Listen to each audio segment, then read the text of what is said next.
Hey, hey, hey, this is your recap Aunty. Hey, y'all. Hey, this is Sharon, and welcome to my channel. Hi, I am definitely your recap Aunty, and we are here to talk about episode number 102 of Beyond the Gates. Hopefully, this is going to take us up a little round higher, because these other few episodes this week ain't been the best. So, I'm going to go ahead and push play and see what the hell they doing today. All right, let go. So, baby, we back at the red door. So, Smitty, Vernon, and Tyrell are there. So, Smitty tells Tyrell, look, boy, I just need some time to think about it. Y'all don't know we talking about going to the concert. So, Tyrell was like, what the hell is there to think about? You gonna, I just need some time. Like, look, just, you're not gonna say yes either. You're not gonna say no. You're not gonna say yes. Just go. Just have some fun. And Vernon is just looking. Vernon know it's his fault. He knows he did that shit. Vernon says, oh, how things have changed, baby. Back in the good old days, when I'd say jump, everybody would say how high. He ain't lying, baby. When your mammy told you to better do something, you better get your ass up and do it. Ain't no why, ain't no questioning, ain't no uh none of that, child. Hell no. You just do it. Is that a flex, granddad? I mean, great granddad. I mean, how long ago was that? And Vernon was like, never you mind, boy. Smitty is not pleased. He don't look phased at all. He is so pissed with Vernon. Then Vernon makes it worse. Talking about, I do miss those days when snapping my fingers made things happen. Vernon, you shouldn't be saying that. That's the last thing you need to be saying right now. Was snapping your fingers made things happen. Smitty was like, is that right? Now I can't even coerce my grandson-in-law to attend a concert that I know he will enjoy. Smitty was like, I can't believe that shit either, because I just said no to the great Vernon Dupree. Wow. Vernon was like, but it wasn't a no, was it? Now you did agree to think about that shit. Tyrell, why don't we just go, let me go and take you, go get some ribs while we give your dad a chance alone to give him some time. Tyrell was like, to do what? Say, like, I don't know. So Vernon was like, for him to come to his senses, because no one in his right mind would pass up the chance to see the great Anita Dupree belted out on that stage, and he knows how much of a fan Smitty is of Anita. Smitty is a true damn fan, especially jazz Anita. Well, we are back at the palace, and Sharon was like, well, a solo spot at our reunion concert. Well, maybe there will be some time left for a few articulate songs since they want you to do a damn solo. Hell, we'll be so low in the background you won't be able to hear us. Or did you plan a whole jazz set, huh? Anita says, like I said, this was not my idea. The agent who put this whole concert together, y'all, he asked. Sharon says, Jim Price? Yes, that's right. But honey, you're the one that's bringing it up. So Sharon was like, you want to do that shit, right? Well, I mean, I could be convinced once I got over my nerves. Tracy was like, girl, those nerves of yours are legend, baby. Yeah, some things don't never ever change. Here comes Sharon. That's what I'm saying, bitch. Here we go again. So Anita was like, okay, Sharon is a no. Tracy, how do you feel? Sharon cuts her off, say, no, bitch, don't be putting the ball in our court, honey. I want to hear your ass say it. Anita says, say what?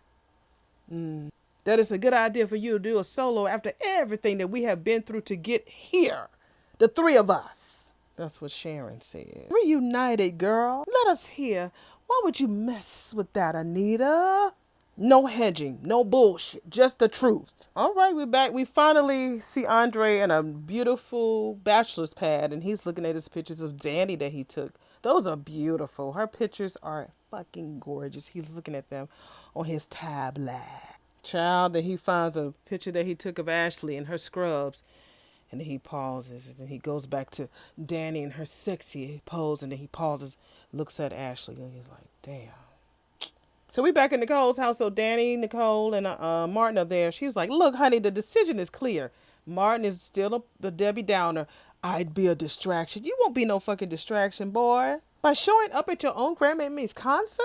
No. The press conference that I canceled is still being discussed in certain circles. Nobody is wondering why the fuck you cancel a press conference in a town full of press conferences, nigga. Someone stubs a toe, press conference. Someone gets a new hairdo, call the media. Honey, who is keeping track of all this shit? Your aunt is blunt, from Nicole. But she does have a point, baby boy. So Martin was like, I know, and she's being honest, something that I'm striving to do more and more these days. So he says it's not even about the politics. He feel like he's still in a bad headspace. They both should know why he's in that bad headspace. He can't do this to his grandmammy after everything, especially after everything that she's done for him and still doing. Like Danny said, that lady is giving you a roof over your head, and you can't bring your hips to come to that concert. You're going to see her afterwards, so your best bet is to take your ass on so she won't eat you up your liver for for dinner. So he believes that his grandmother deserves zero distractions tonight, and he'll just be that one main distraction. So he says he's sorry, he just can't go. He'll be there. He won't be there in spirit. Please tell her to break a leg. I love her, but I ain't going. So Danny was like, wait a minute, so you telling her you're gonna be there in spirit but not in person? What kind of bullshit? He was like, Aunt Danny, I ain't changing my damn mind on this. I'm sorry, all right? I got to skedaddle. I got to call the office. So him and his high booty cheeks leave the room. So Danny was like, So Nicole was like, Danny, your son is under the impression that his word is actually final. Little does he know. I know y'all seen that little commercial about the DMV, the show that's coming on in October. I really want to see this crazy commercial. Talking about it's a slow day. And who DMVs be looking like that? DMV is, no matter where you live, in no city, anywhere, the DMV is always hell on earth. So we're back, and so Danny was like, Martin is really a pain in the ass. You know that, right? Careful, sis. That's all I'm saying, girl. I mean, I know he's going through a lot. That's what Danny says. Nicole with her cold-hearted self. Well, at least he ain't shooting up a wedding venue.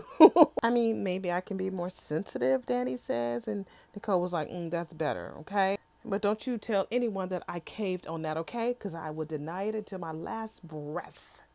Danny is so extra, and I love it. Oh, why, honey, I promise to never tell anyone about your better qualities, Big Sis said. Good, because my bad reputation is making me more famous than ever. Okay, let's bring it in, because we need to focus. That's what Danny said. Martin cannot miss Mammy's concert, Nicole. It's been a long time since she sung in public, and he needs to show up for her, for our family. We need to show full Dupree support. Although I was hesitant as well, Nicole says. You're right. But girl, we can't just force Martin to go. All right, my Danny, she always be on it, honey. She's like, you want to fucking bet? Nicole was like, girl, I am almost afraid to ask what you are thinking. I am thinking, Danny says, divide and conquer. You go your way, I go mine, and we both get what we fucking want. Say more, Nicole says. Okay, all right, listen up, listen. Then we are at Orphy Jeans, baby. We have a different view of when we come in. We behind the counter where, I'll be standing. We see the little register. That's an old school register, y'all. You ain't got no digital register?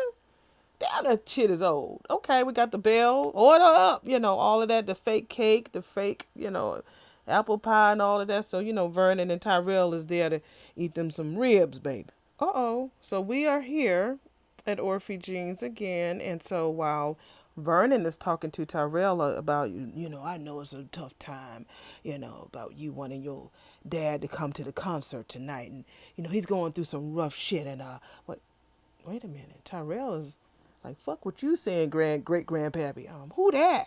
He see this little light-skinned honey bunny sitting there with her honey buns, her little Princess Leia ponytails, just writing. That's not, what's her name? I don't think that's her. Okay, so he does have a mole. Okay, from this angle, I see the mole back on his lip. Seemed like the episode yesterday, I didn't see the mole, but he does have a mole, like, right under his nose. Okay, I was wrong. Back to the show. I mean, Tyrell just, like, was staring that girl down, so Vernon was like, you know what, I love this place, but we can always try something new, Tyrell. There's a great crab house up the street, all right? Would you like to go there? Tyrell was like, no, it's fine. Yeah, now, I would love my DC crabs, baby. That's one thing I miss about home, the whole crab with the Old Bay seasoning, and you mix your own sauce. We mix, what is it, hot sauce, mayonnaise, ketchup, a little mustard, and some Old Bay, and mix that together.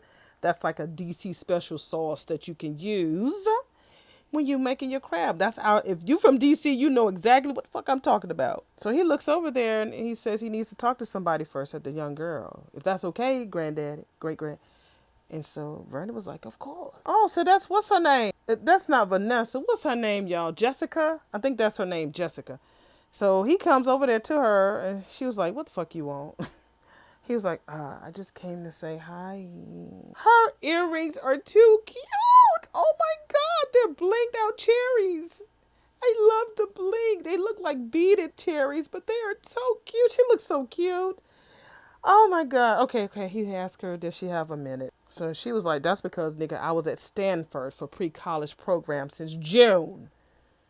Shit. She said, I just got back. He was like, sweet. I swear that damn mole wasn't there before. I'm going to have to take 2 pictures of Tyrell's mole. Because I don't remember seeing that shit there yesterday. Unless they put a lot of contour on that damn mole. She's like, it was cool. She said, and guess what? Nobody tried to accuse me for stabbing them in the back since the last time I saw your ass. So we back at the palace, honey. So Anita gets up and tells Sharon, Sharon, this is not about me going back on what I said before, sis. I am not trying to upend everything we've rebuilt over the last few weeks, girl. Working with the two of you has meant the world to me. But honestly, being a jazz performer meant a lot to me too, honey.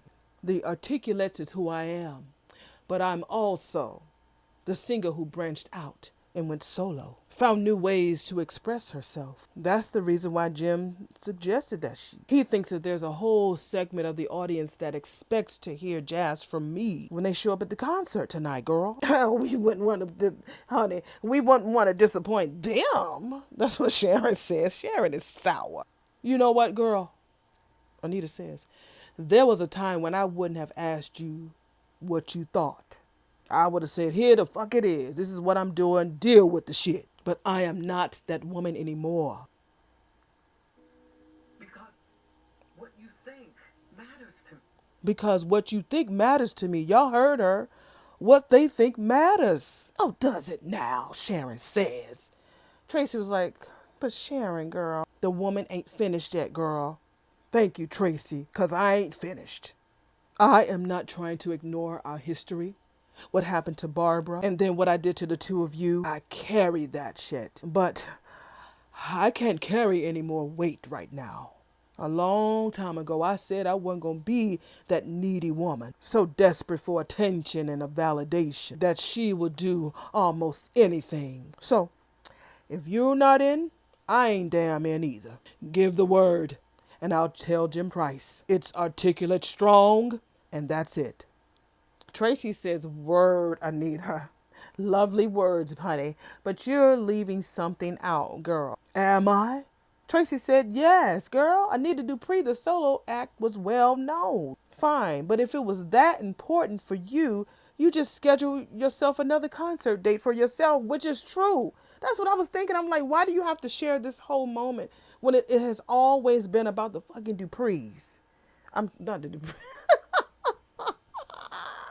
The articulates. That's what they should have named themselves, the three Duprees. Uh, but it has always been about the articulates. This whole concert. Oh, I miss my girls, Vernon. I miss the girls. The girls, the girls. Now, all of a sudden, you want to have a segment of being a jazz singer by yourself? Then just throw your own damn concert. You better speak, Tracy. All right, back to the show. Tracy was like, but for some reason, this shit got to be tonight. Why, honey? She paused a little bit. Anita, what the fuck you hiding? Well, can it just be that I love singing jazz? That's who I became. And ignoring it would feel phony. You stuttering, girl. You're stuttering. Sharon was like, girl, Anita, we both know your ass. There's more. There are members of my family who know every word of an articulate album. They have watched every grainy Soul Train video they could find on the internet. Wait a minute, you don't have it on video cassette? Girl, Soul Train was the bomb. I used to love myself some Soul Train. And of course they love that stuff, honey. Our music, honey, is timeless. But as far as my other career, the only time my family gets to hear me sing is right here, honey, or at the occasional fundraiser. I gave up my jazz career when Nicole and Danny were young, and my grandchildren have no connection to that part of me. Now, I want that damn necklace that damn Anita is wearing, baby. That thing is nice. It has beads on one side, the round circular beads, and flat beads on the other. Whoever made that fucking necklace, baby, you did that shit. You did it. Whoever the jewelry designer is for this show, I want to come there and you better give me one of them pieces. I'll pay for it. It'd be better if you just gift it to me. But I'll pay for it. That thing is nice. Oh, and I want my grandchildren to know more about my career. I want them to be proud of their grand. And I guess I want to impress them with the other side of who I am. So Sharon was like, honey, so that bit before you talking about not being needy, honey, and desperate for approval. What was that about? I said I don't want to be that way. I never said I beat it completely, y'all. All right, Miss Sharon has a solution, baby. Watch out, y'all. We don't know. Maybe each of them will be able to have their own little solo spot. So Anita says, so let's hear it because I'm ready to step out of the mea culpa spotlight, baby. Let's hear it. That's right. Sharon says if Jim Price is handing out fucking solos, well, damn it, why don't we all take one? Unless, Anita, that looks like it's stealing your thunder. So we back at the red door. So Smitty is answering the phone because he hears it buzz. So he swipes it up. And guess who was on the other line, baby? Mama-in-law, Nicole. He was like, where the hell are you? She says, at your front door. Yes, honey, the red door. She says, may I come in? So, honey, we back at Orphe Jean. So Tyrell is busy apologizing to Jessica about what he said to her when she kissed him. She is so cute with that little cherry outfit on, and you can see Vernon looking in the background like, that's my great grandboy right there.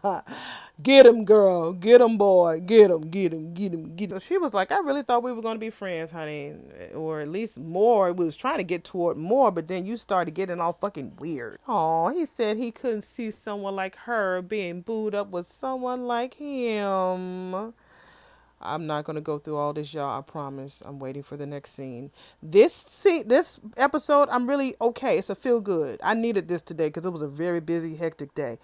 So this is a feel good. It's not as, climactic as, 2 weeks ago with Bill cussing out and fussing out everything. But this is a really feel good episode thus far. So she's like, nigga, I used to tell you that I liked you over and over again. He's like, look, my parents are having problems, and I really can't talk about that shit right now. And he was like, it's kind of complicated, but the main reason is because they didn't talk. One of them should have been honest about something, but he wouldn't. So he tells her, continues to tell her, and now he don't think that they're going to make it. So Jessica was like, bitch, you think I want to feel sorry for you? Is that why you telling me this, nigga? He's like, I'm telling you this because I should have been honest with you. I should have talked it out. I should have let you know what was going on inside of my head. I should have told you all my thoughts, honey. And then, boom, she kissed him. And all of a sudden he just said things that he really didn't mean to say. And he said things that he really didn't think about. It was like a volcano. He didn't know what the fuck he was doing. Thank goodness. I love the little music that they're playing in the background. But anyway, he was like, he's sorry. He messed up. He'll do anything to get a do-over with her because he did mess up. Hopefully she met some guy on campus, honey. Because remember, she went to college for a little bit over the summertime. While he around there trying to figure out what his pappies is doing. So he was like, did I mess up for good? She was like, maybe. I'm not sure. Sorry, that's the best I'm going to do with your ass right now. Because he hurt her. So as she's leaving, Andre comes in. He's like, oh, Senator Dupree. Because Vernon is sitting there watching Jessica leave. They shake hands. Oh, yeah, it's a big day for you, Senator. Oh, yes, it is. Yes, it is. Have a seat. Have a seat. Vernon act like Orphe Jeans is his spot. Ooh.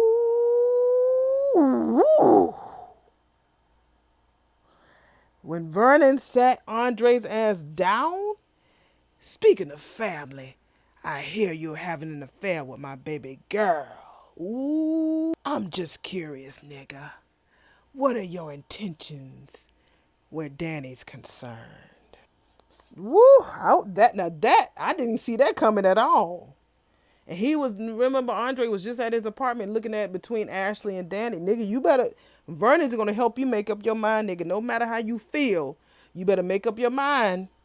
Although Danny is cool, you know, with him kicking it with Ashley. Just don't bring her shit nothing back. But anyway, we're back at Nicole's house, and Martin comes back into the living room.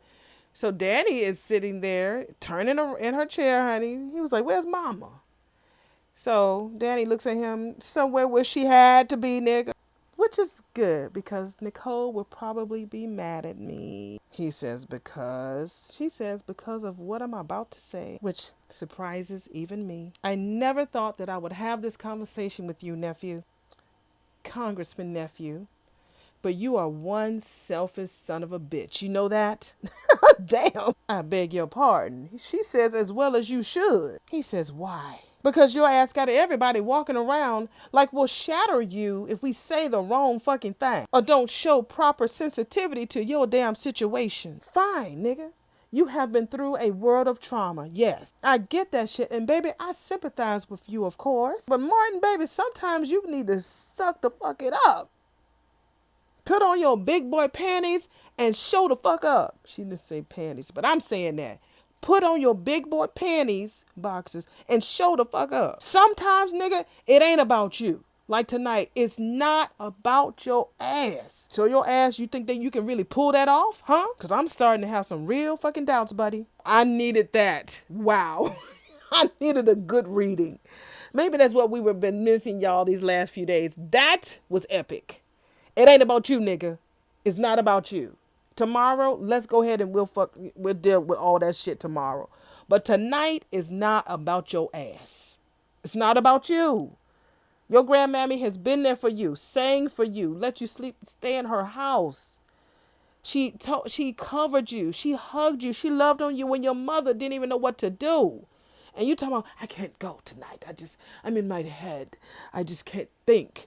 Oh, no, I'm not going. I respect. No, nigga, you need to put that shit on the back burner and you need to show the fuck up. So we're at the other sissy. She's over at the red door. She gives her son-in-law a hug.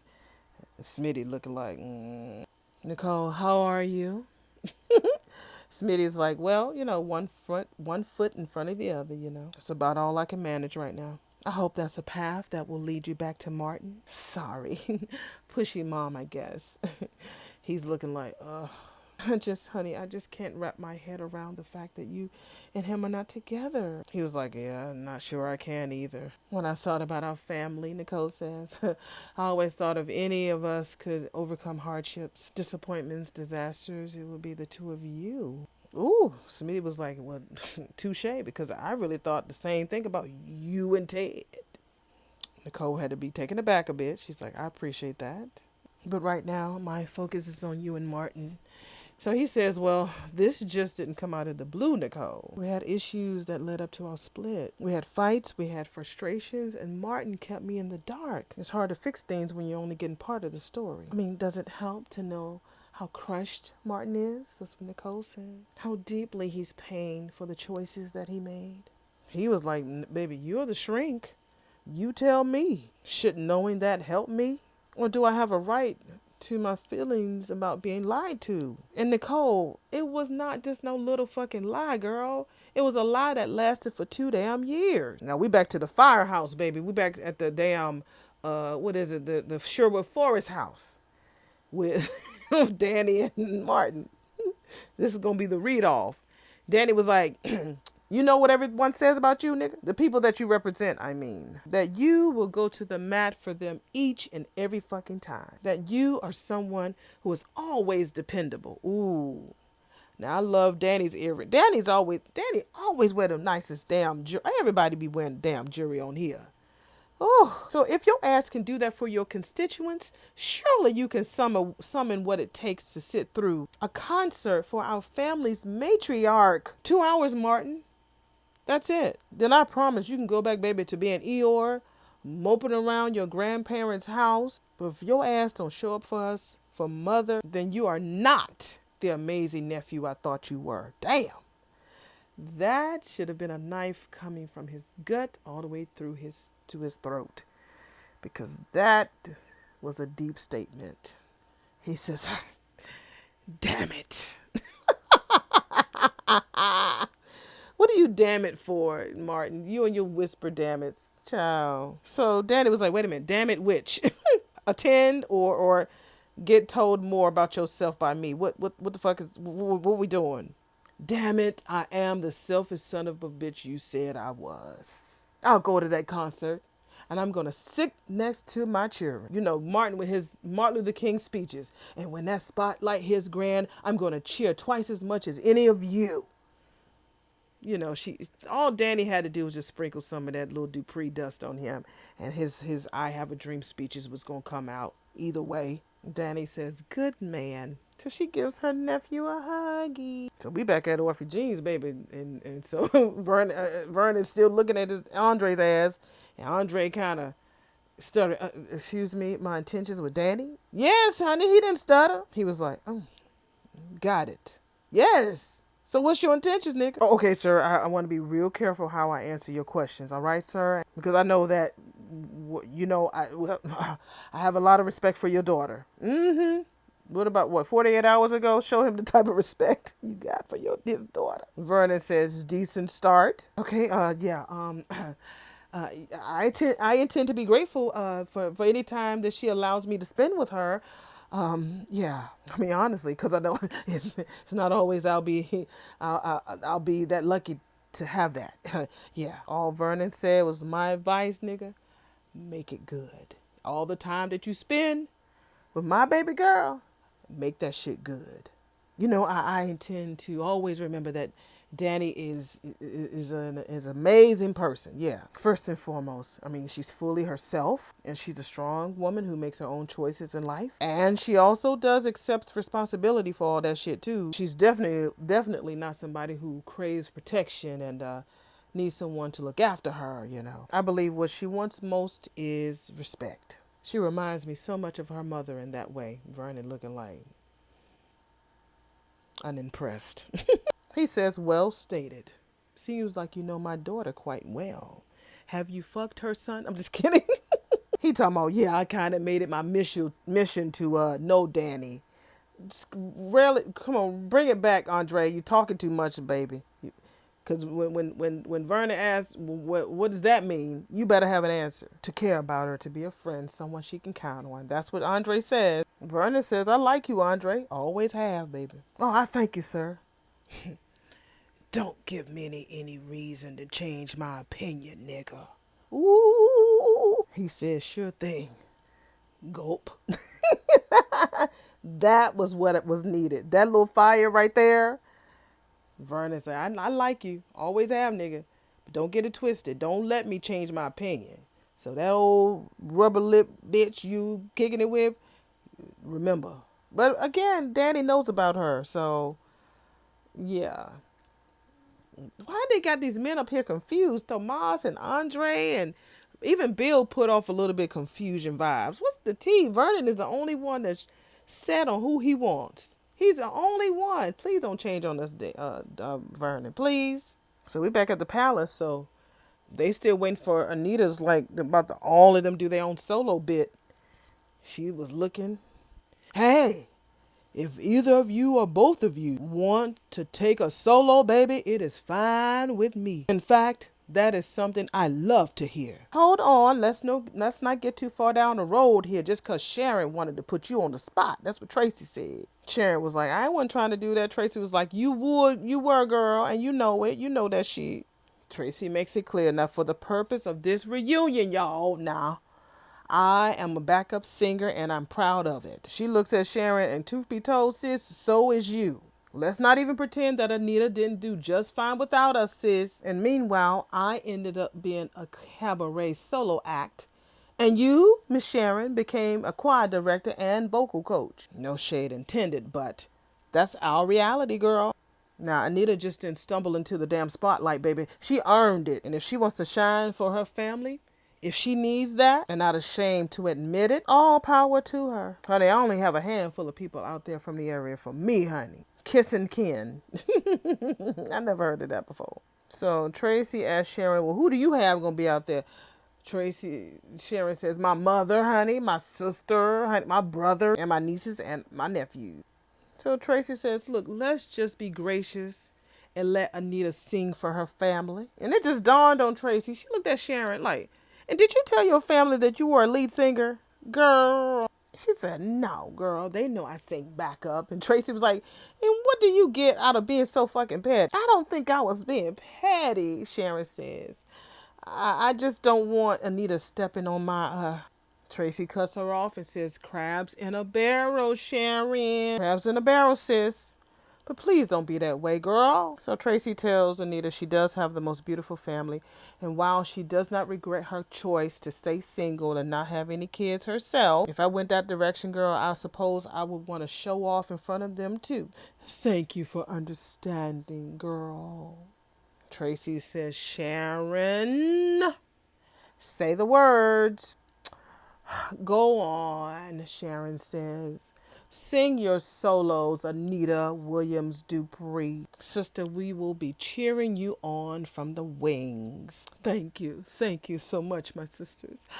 Ooh, they all hug. Thank you so much. So Danny gets home because, she just left Nicole because she had to work on Martin to make his ass come to the damn concert. So she gets to the house and no, does she get to the house? No, she gets to the mansion. I'm sorry, the palace. So she walks in and so she sees Andre and she's like, well, color me surprised. Like, he says, a pleasant one, I hope. And she's like, hi. Can't you tell by my smile? She's smiling really big. Hey, Danny. He talking about, I was hoping that extra sparkle was for me, trying to pimp to her while he talking. She said, your ass didn't even believe that I was going to be here, did you? Would you believe that I, have a sixth sense when it comes to concerning you? No, you don't. You don't have it. Stop. When I tell you he is smooth, Andre is smooth. Danny was like, I mean, you might, given some of the times that we spent together. But somehow I feel like this is not one of those times. So she says, so what's the big secret? He's talking about, what are you talking about? What do you mean? Like folding his arms and stuff. Danny knows, again, she's a witch. So she was like, honey, you just hanging out in my parents' foyer? Like, is this the most normal thing to do in this world? So he was like, what? So why do you think I'm here? She was like, oh, wait, oh, don't tell me that you're here asking my dad for my hand in marriage, are you? I tell you, Danny is so extreme. All right, so we're back at Orphe Jeans and the waiters, honey. The waiter got a high booty too. What's going on with these high booty men? So anyway, Vernon asked Tyrell, this young lady that he was talking to, who that? And so he was like, someone from your school. So they just have chit chat about, I'm your great grandpappy, I'm your friend, you can always count on me, yeah, blah blah blah. And yeah, you and your sister are going through a lot, honey, so I want you to know that you can lean on me as well as you can lean on your grandmammy. And definitely, you can lean on your great grandmama too. And your granddaddy. Don't leave him out, although he might not be. Well, heck, when was Ted around these grandkids? Ted, you need to do better, nigga. You seen Leslie more than you seen Tyrell. God dog. So Tyrell was like, look, the family thing, it seems like there's some people's backs in this family are covered more than others. And so Vernon is very wise. What does that mean, Tyrell? So he tells them like both of their fathers sat them down to tell them about the splitting up, but they didn't tell them the full truth. Now, we ain't dumb. They left some shit out. He was like Grandma Nicole. Like, she didn't exactly lie, but she didn't exactly tell the truth either. I mean, why the fuck do y'all treat us like that? Ooh. So we're back at the red door. So Nicole tells Smitty that she is the last person in the world to let you know that I'm okay with all the mistakes that Martin made, So Smitty thanks her for that, at least. She's like, well, you do know that his grandparents were the main culprits in him making those decisions in the first place, right? They really thought that they was keeping his ass out of harm's way. And Smitty was like, and I don't need to tell you how upset I really am with Vernon and Anita right now. I am. Nicole is too. Nicole is definitely pissed. She just agreed with me. She says, I am fucking outraged, Smitty. I was outraged. I was outraged when I found out the fact. All of that shit. I was pissed. Smitty says, but Martin has a damn mind of his own. Anytime over those last 2 years, that nigga could have, he didn't say nigga, but he could have been honest with me. All right, so Smitty breaks it down. He said, just because of who I am, all right, a white guy from a different background, it doesn't fucking mean that I don't understand the larger context of the attack. Wow. That's deep. I'm glad that they put that in the script. You better say that, Smitty. That's deep. He gets teary eyed and choked up. What happened to them? Oh, on that deserted road was unimaginable. So Nicole was like, yes, it is. So he's like, that's just not it for me. It's the cast of characters that came together to protect Martin. And you ain't lying. That was a bunch of characters. You had the cop, the lawyer, the gangster, the senator, the father, the detective, the chief of police. That is so true. That is so, was it? Yeah, that is so true. The cast of characters that came together. That ate. That what did the kids say? That ate, baby. That ate. That is so true. Because they also a bunch of fucking characters. He was like, the crooked fucking cop is one thing. But Martin invited that criminal element into our lives, Nicole. Like I told you, they always say Joey Armstrong's full fucking name. Joey Armstrong is not somebody that just helps for free. No, he ain't that type of person. There will be a quid pro quo. You don't know that, Nicole says. I do know that. He says, I'm a fucking journalist and I know who the fuck these men are. Ah, okay, now it's coming out. Okay, now I understand. So it's just not that. But even with Kenny being gone, Martin is still in the loop because of what Joey called. Yeah, I get it. That is dangerous. That is very, very dangerous. So he was like, so what do we do now, Nicole? Do we just wait for Joey to come calling with his price tag for the favor? Is Martin going to have to compromise himself? I mean, will I? I mean, damn. We just don't damn know when it comes to Joey Armstrong. We really don't. I've had some experience with being saddled with an unsavory element thanks to my husband's secrets. Smitty was like, well, did you forgive Ted for that? And so Nicole was like, well, there are moments where I managed to see things from Ted's side until I had to choke a bitch a couple of days ago. Ooh, that's a line right there. She said, but it's easier for you to have compassion for your son than you do for your husband. Ooh. Ooh, I'm rubbing my forehead on that one. And Smitty says he gets it. She says she believes that their situations are different, which is true. Ted did some things that led to the destruction of their marriage. And Martin was thrust into this situation, this bullshit situation that was centered around a life or death event and then followed the advice of people that he trusted. But he didn't come to me, Nicole. He did not include me. Child, Nicole is saying some shit today. She's saying sometimes it's easier to share your fears than reveal your shame. Whew. If I don't care, y'all didn't like this episode. I like this episode. This was better than yesterday. I might have to be a lone wolf by myself. Oh, bitch. She says fear asks for comfort. But shame, baby, shame begs for forgiveness that you don't even think that you deserve. Whew. Child. And even with the person that you love the most, baby, you even wonder if they actually saw that part of me, would they still look at me the same? Child, they got that new Naked Gun coming out. I used to see that. What's his name? Leslie, something Leslie. I can't remember. I used to love the movie The Naked Gun. I ain't paying no money to see, was it Leslie Nielsen? Is that his name? I can't remember. But that movie was so fucking funny. So they had a remake of it. Now you got this snowman running down the hall. I'm going to wait till it comes on digital, but I love me some Naked Gun. We need to laugh these days, y'all. So Liam Neeson is in the new Naked Gun. Leslie Nielsen was in the original. He had the white hair, very funny. I think he's gone, dead and gone, but he was always so funny.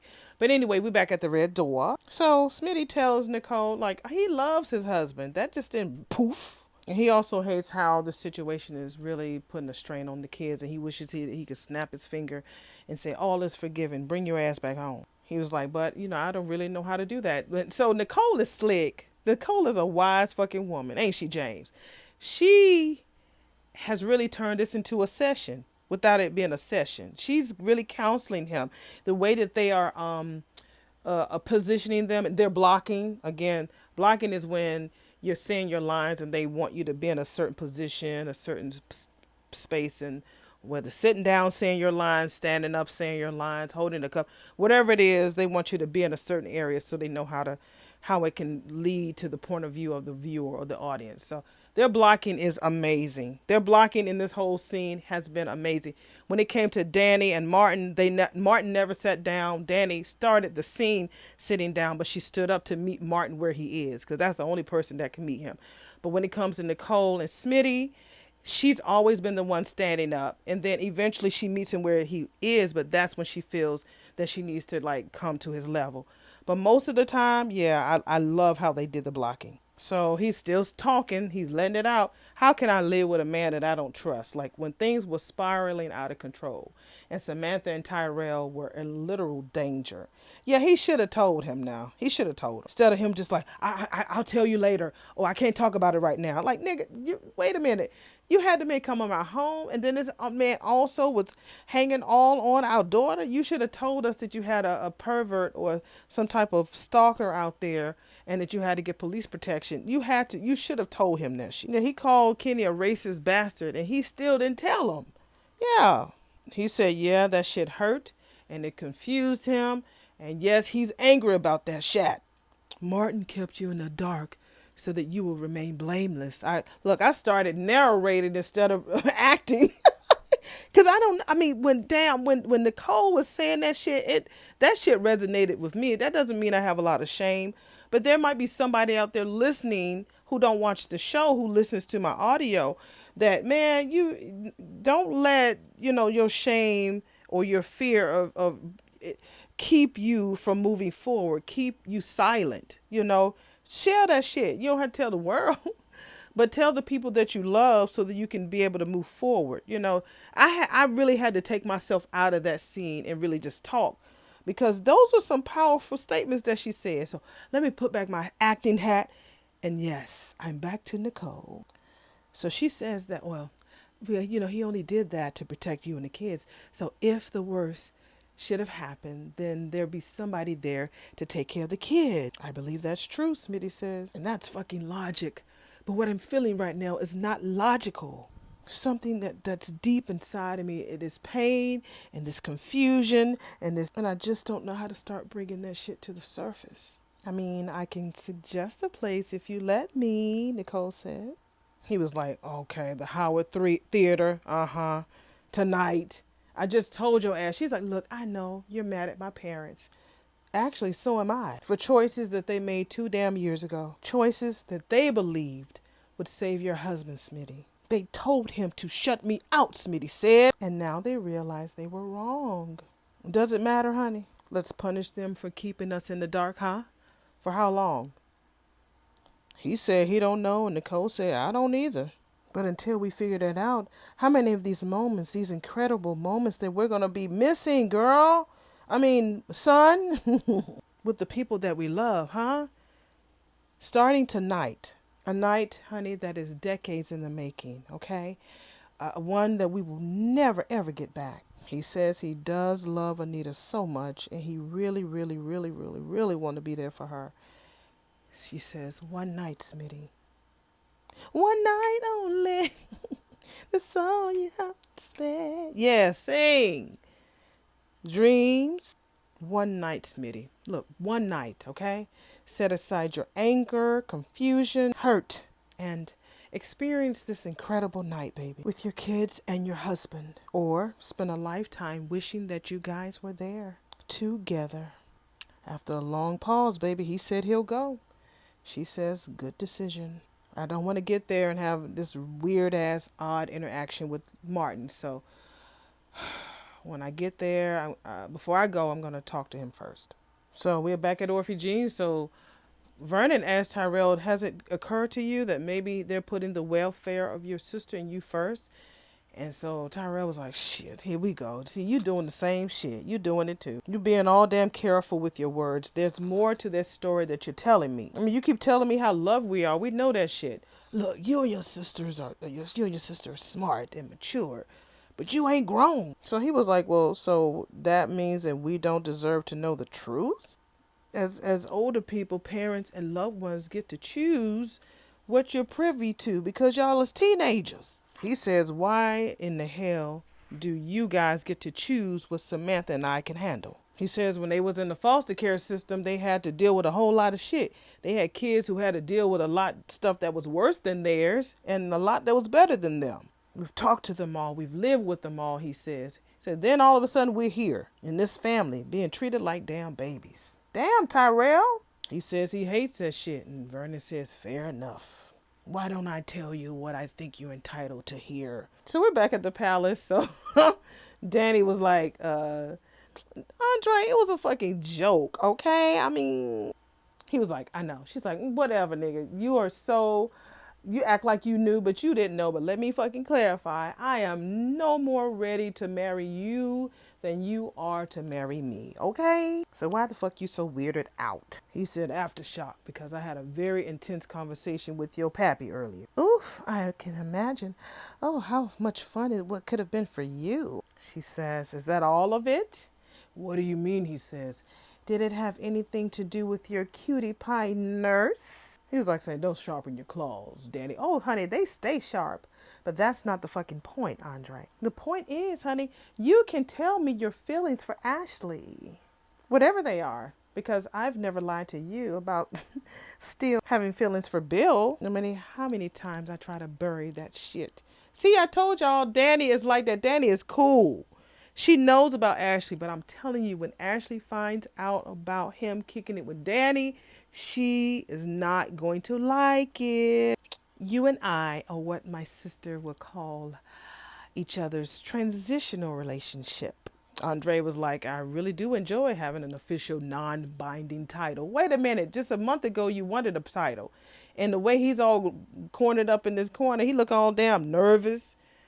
So you okay with having a non-binding title now that you having feelings for Ashley. But before Ashley, you was like, we need to be seen in public. You need to... Andre, you foolish. So Danny was like, how about superstars of the sack? We are that. Mm-hmm. Great. Well, now that we've got that settled, why don't I give you a tour? I can show you my old room. Maybe there's sheets on the bed. He's like, rain check, Danny. I'm otherwise engaged at the moment. Aha, the real reason that your ass is here, which is...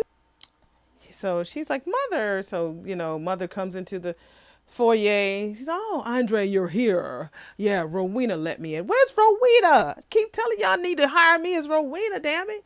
I was giving you, some seconds to finish your rehearsal. That's what Andre was telling Anita. So she said you have a whole studio. That's what Rowena says. Rowena, honey, she be talking a lot. We never see her. So she's like, yeah, it's in the East Wing. That's what Anita says. And so he was like, wow, damn, I never saw that. So she was like, why would you see it? So he was like, true. Like, yeah, why would he see that shit? Okay. He was like, well, yeah, true. I guess that's a reminder how this house just goes on and on and on. She was like, oh, well, we added it when the prices were a little less astronomical. Oh, Anita looks at Danny and was like, sweetheart, Andre and I have some business. So, could you excuse yourself for the moment? And Danny was like, what?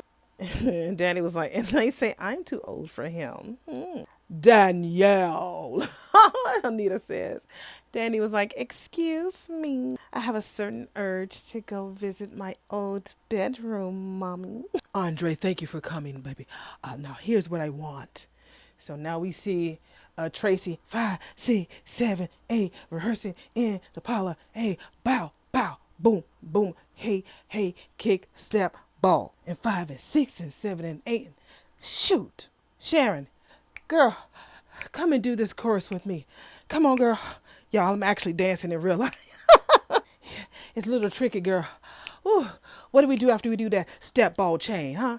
Ooh, Sharon, girl, help me. Child, Sharon over by the window just breathing all hard, grabbing her stomach. Tracy like, Sharon like, ooh, ooh, like she pregnant, girl, like she find a, ooh, like she trying to have a baby, but we know Sharon too old for that. So what's wrong with Sharon? Ooh, what's wrong with you, girl? Don't you feel well? Ooh, ooh. So we hear Anita open the doors. Ladies, what the hell's going on? Sharon's probably having some damn panic attack. Girl, calm down. Like I said, all that liquor that's sitting over there near that piano, baby, take you a sip of that. That'll knock out the nerves. Fireball will do that shit. Okay, so Vernon is sitting down with Tyrell and he tells him, because remember he said, well, I can at least maybe give you a little bit. I'm going to tell you right now that what you're feeling right now, your instincts are absolutely 100% right. Now, Vernon, this is you taking shit into your own hands. You need to be talking to damn Martin and damn Smitty first. Why you telling this boy this? Now he go after you tell him that, then he gonna be going back to the house fussing at his pappy and his daddy. Vernon, that's not cool, bro. That's not cool. He's like, yes, you're right. There is more to the story that you have not been told. However, that don't mean that I can tell you about all of the missing part. Whew, thank the Lord. Tyrell was like, but you said that. Vernon is like, yes, I can't because it is not my place. Thank you. He agreed. He said that's for his parents to tell him the truth. Yes. So he breaks it down like, Tyrell, it's more to just being grown about your age. It's about discernment and knowing and being mature and knowing what to say and how to say it and when to say that shit. When to push and when to hang back. Now, I'm Martin's grandpappy. So he was like, them being your parents, I understand, and I've lived long enough to know this shit, but I understand that being Martin's grandfather when it's time for me to step the fuck back.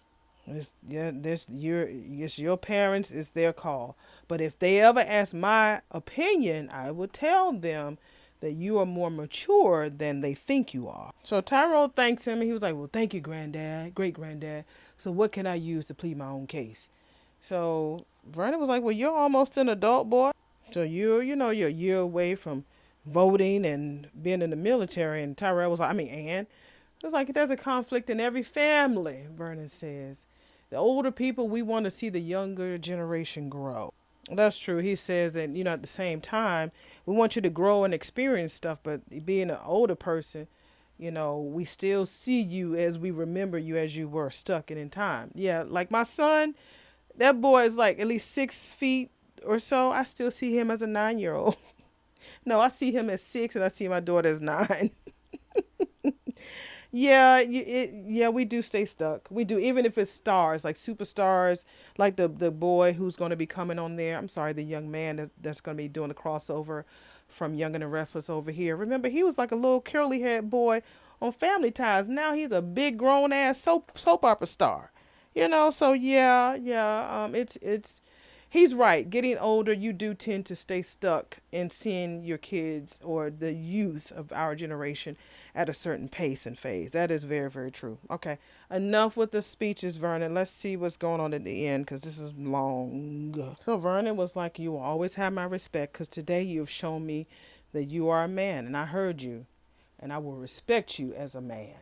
What I can tell you this, I'm sure this young man is very, very honored to share this scene with the legend, Clifton Davis.